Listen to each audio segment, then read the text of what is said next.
Lee here from ThirstGym.com, and today we're talking about an exercise called the Sumo Deficit Deadlift versus bands. For this exercise, what you're going to need are some mats or a relatively wide platform to be able to perform the exercise with, and then you're also going to want some bands, ideally hooked up to band peg attachments or dumbbells, or you can stand on the bands, have them run underneath the plates. There's lots of different ways you could set this up.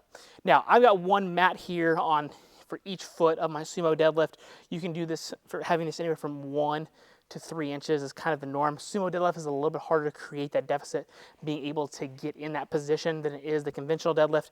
And with the sumo deadlift, we're not necessarily after as much of the big push that we are with the conventional deadlift here.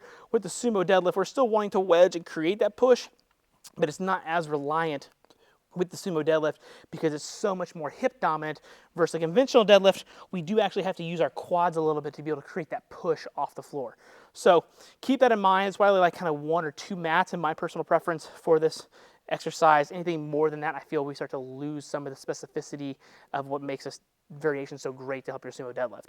So you want your band tension about 25% of your best deadlift, but then you're just going to perform your regular sumo deadlift. So you're just going to get in your stance here, nice and tall, pull that slack out, really wedge in, and then meet the bar up at the top.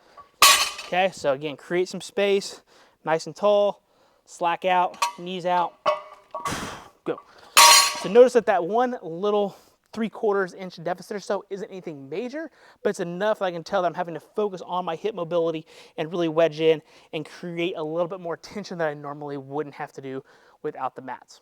With this exercise, you can do this as your main movement for the day and to drive your actual sumo deadlift. Again, that little bit of deficit is going to kind of hit you a little bit. You're going to feel it.